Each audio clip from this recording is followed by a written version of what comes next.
The RV Show USA is brought to you by Rockwood, building better RVs, making smarter RVers. Class A, B, or C, a bumper pull too, a fiver toy hauler or van. Watching out for you, just like he's supposed to, and that's why he's called the Wingman. The Wingman's back on the radio again. All right, welcome back, everybody. You know, on the RV Show USA guest line is a man that you hope, you pray that you will never have to contact about your RV. I mean it. But if you do, you'll be very glad that you know about him, I promise you, what he does. Welcome back to the show, Ron Burdge. How you doing? I'm doing well. How are you, Alan? Doing great. Folks, Ron is probably the best-known RV lemon lawyer in the entire country. He specializes in lemon RVs, just lemon RVs. We've had him on the show many, many times in the past. Every time we learn so much. So, Ron, for those who don't know, what's the, 60-second version of what a lemon RV actually is? A lemon RV would be a new RV, or at least one that you bought new that's still covered by warranty when your problems arise, and the problems don't get fixed within a reasonable amount of time or a reasonable number of chances. Too many times in the shop, too long in the shop. And so that's when the Burdge law firm is called on by RV owners. Yep, that is. I know that there's quite a few people that are on social media that say they have a lemon RV, but it may just be an RV that's got, requires a lot of maintenance or may have some problems. What exactly? Is there a legal description of what a lemon RV is? Actually, there really isn't. It's sort of a very fuzzy notion. I like to simply say that there's the one explanation that everybody knows when you see it, when you live through it, and then there's what the law says. And what the law says is a lemon RV is essentially one that did not get repaired within a reasonable amount of time or not get repaired within a reasonable number of attempts. Either one of those will trigger a breach of the warranty in virtually every state. Why are there no national lemon laws pertaining to RVs, or are there some new national lemon laws about RVs? Actually, the law when it comes to RVs hasn't really changed a whole lot. In a lot of states, probably somewhere around 40% of the states, the state lemon law does cover an RV, but only in the sense of the chassis. Very seldom do they go beyond the chassis issues. They're basically treating it like a car for purposes of the automobile warranty laws, except that you're dealing with the chassis of the RV. In most states, the RV is excluded from the state lemon law coverage. So you end up having to fall back on the federal lemon law, which basically says that they have to fix it within a reasonable number of attempts or a reasonable amount of time. There is no federal law. Can a RV buyer, are there ways to spot a lemon on the lot before you buy it? I mean, any tricks, any suggestions on how to prevent an RV buyer? Because, I know your customers, they got a lemon, that's for sure. But were there any telltale signs before they pulled off with their lemon that they were buying a piece of junk? Well, there are a couple that you could look at. One of them is where the RV dealer is anxious to get the vehicle off of his lot. When they want to get it delivered, don't worry, we'll take care of that. Bring it back, take it home, take it on a trip, write up a punch list of things that we need to take care of, and then come on back. That's the worst thing that a new buyer can do, particularly if you haven't got much experience with RVs. That is a sign that they want to get it off the lot, because there's an old saying in the business, once it goes over the curb, it don't come back. They're going to treat it as sold, and they will fight like the dickens not to have to take it back. If you want to get an RV that doesn't have problems, probably the best way to make sure of that is tell them that you'll sign to buy it just as soon as they fix everything you found wrong. They'll much rather sell you the RV than fix it. But if you put that horse in front of the cart and tell them that you got to get everything fixed first, then we'll talk about me buying it, then you're going to have much less chance of ending up with a bad one in the long run. I hear so many people that say that They wanted to do that. They wanted to not accept the RV in the condition, but they felt so much pressure from the salesperson. Even the general sales manager would come out and say, promise you, we're going to take care of it. And they just didn't have the spine enough. They just didn't have the courage enough to say those two letters, N-O. I'm not taking it until you fix everything. And so, that's what I say all the time. Do not take possession of an RV unless you're happy with it. And take your time checking it out, because once you take it, like you said, it's awful hard to get some stuff done on it. Yeah, it really is. And then the worst part of it is that when they go and they do that and they drive it, take it on a trip and everything, then they come back with their punch list. What they're going to be told is, okay, now we'll make an appointment from you about a month and a half from now. Well, that's a whole different animal, because now you're sitting there with an RV that's got problems, and your warranty is evaporating in front of your eyes. Well, and your payments aren't evaporating. Your insurance isn't. Your no. Your storage isn't evaporating. Although all that's doing is evaporating in your wallet, taking your money away from you. I know that you are a real stickler about documentation. What advice do you have for RVers that are, nobody wants to buy a lemon RV. Nobody thinks they got a lemon RV, but I think it's best to be cautious when buying an RV, no matter who you are. What advice do you give to people, just in case? Well, what I would suggest is that once you bought the RV, it's a different situation. But before you buy it, whatever you do, inspect it very carefully, very thoroughly. You can even get an independent inspector to look at it and tell you everything if you want. That's usually well worth the money. But make sure that all that happens before you sign on the dotted line to buy. Because once you put your pen to the paper, at that point you're in the deal. Then once you've got the vehicle, if you then drive off the lot and you start to see problems, the first thing you need to do is start making a list of anything and everything that is going wrong or that you suspect is wrong, and then make your appointment to get it back in the shop.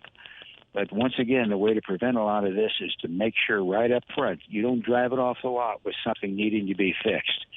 You'll end up spending a lot of time in aggravation later. Yeah, I love the dealer will do almost anything to sell it to you. Yeah, the third-party inspections, I cannot overemphasize. It gives you, it's $400, maybe $500. It's peace of mind, and that's what we want. We don't want to buy an RV and buy a bunch of problems. That inspection is a good idea. Now, I know you get a lot of calls from people that say they have a lemon RV. The Burdge law firm does not take. Yeah, I mean, you're a great law firm, but you can't take everybody. What are you looking for when a customer has a lemon RV, when an RVer has a lemon RV? What are you looking for? What does somebody have to have before they expect Ron Burdge and your team to take on a case? Yeah, and really that's relatively straightforward what we look at.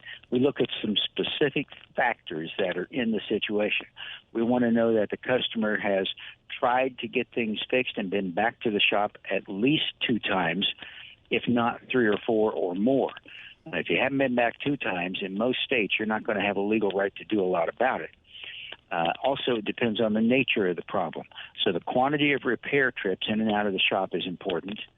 The kind of problems you've been having and how many times each of those has been arising, that's important.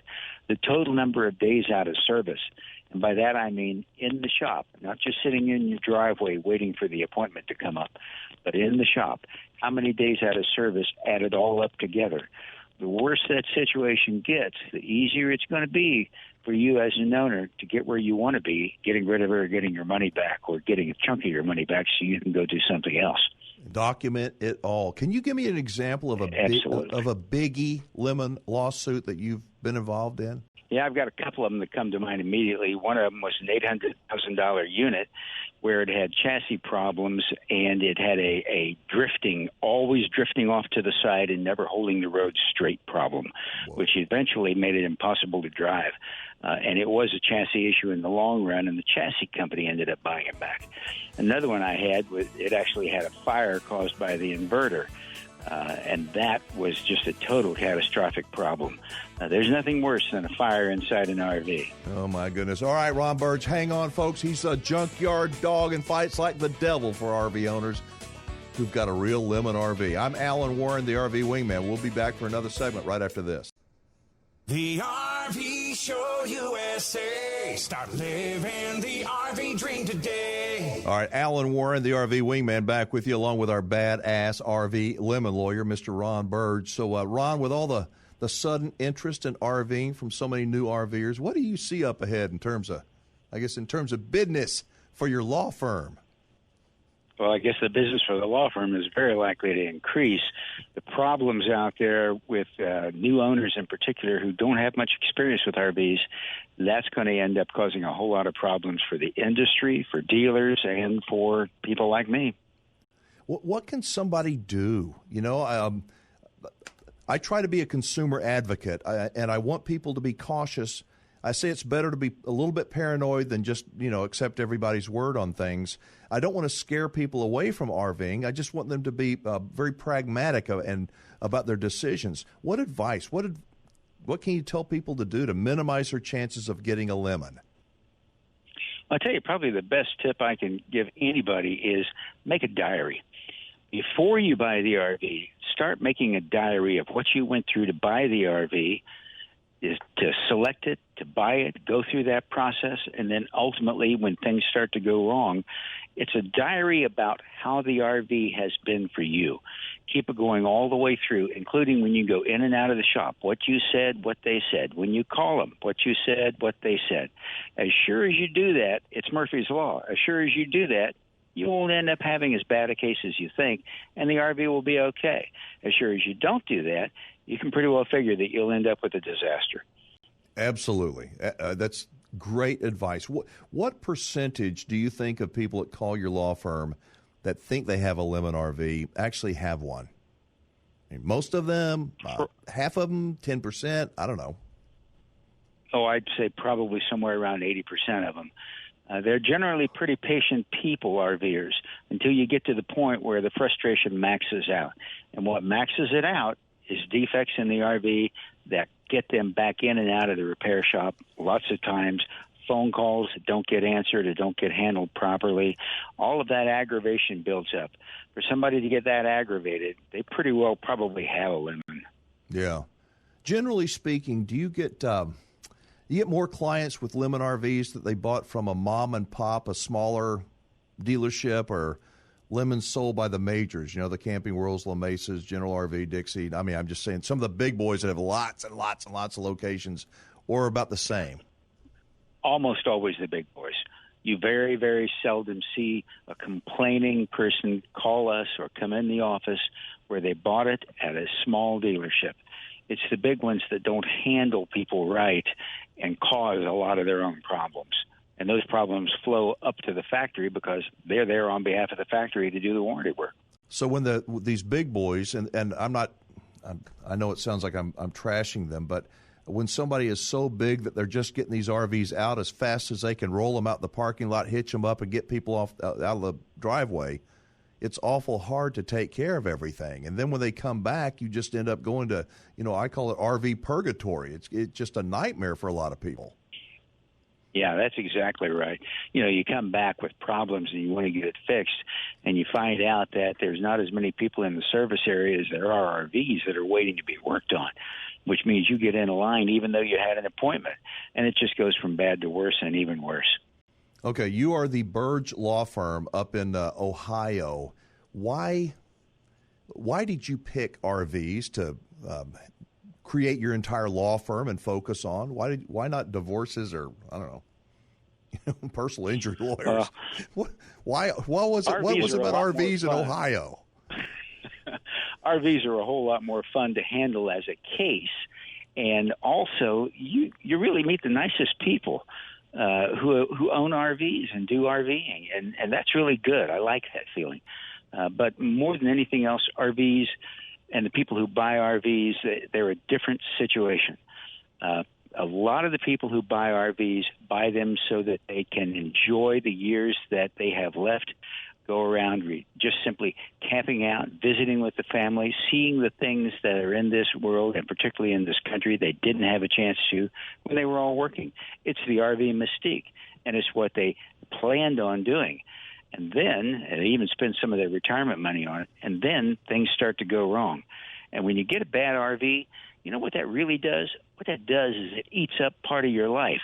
that you could have spent doing something much, much better than sitting someplace in an RV dealership waiting for them to get done or waiting for them to call you back and say that you can now get your appointment in.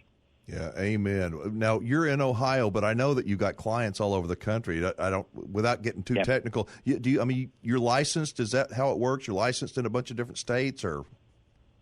I'm admitted in a couple of different states, and when it comes to the federal court system, it's a different court system, and you can get admitted there much, much easier. So I'm admitted to a whole lot of federal courts all over the place. In fact, I just got admitted into one of the Texas federal courts because we've got a case we're getting ready to file down there. And as many RVs as there are in Texas, I'm surprised that we didn't do that before. Well, okay. Why wouldn't I just have my own lawyer if I've got an RV and a problem, write a nasty letter to my RV dealer? Why would I want to go to Ron Burdge? What will I find out? And I think I know what you're going to tell me, but because an RV is a different kind of an animal than an automobile is. And so is the law. We get a fair number of cases where people have done that and got nowhere, or the attorney got to the point where he decided he needed to call us and get us in. And that's not surprising. RV law is a totally different thing from most every other kinds of laws that are out there. Very few people really know these laws. A lot of people don't even know they exist. And the reality is that if you don't know it, it's a bit like having a plumber try to do a dental job on you, or trying to find a dentist who will handle your hot water heater. It's just a different place.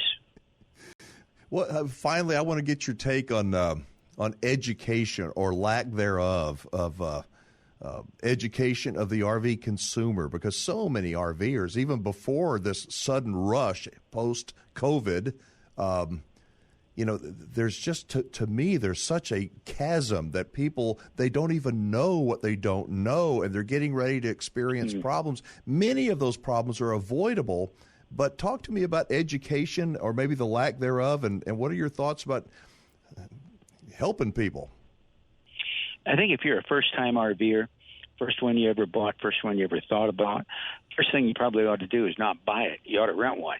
Rent one and go on a vacation with it so that you're sure that's where you want to be and the way you want to do it.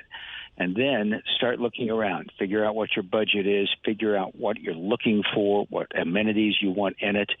Take some of these classes that are out there, either online or in person, where you can learn about RVs, the ups and downs, what works, what doesn't, and how it works and such, what you can expect. The more you know about an RV before you buy it, the better you're going to be able to use it. And that alone can make a big difference in terms of the aggravation that you'll have when defects start to pop up. I heard that years ago the average person would go to about 4 to 6 different dealers to go shopping before they made their buying decision, and now they go to just over 1, like 1.1. They almost buy the first thing they see, and that's not a good decision. That's just not good. No, it isn't. But, the dealers, they actually track that.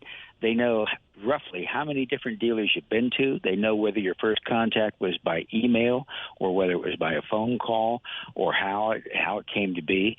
They know the people who shop online, and they know what you're shopping for and what you're looking at and doing. They analyze this stuff all over the place. And you're absolutely right.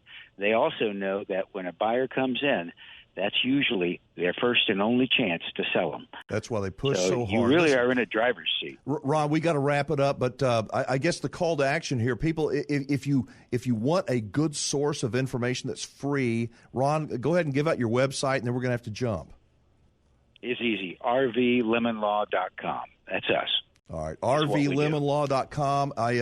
I thank you so much for being on the show. You're always just a great source of information, and I want to wish you a happy birthday.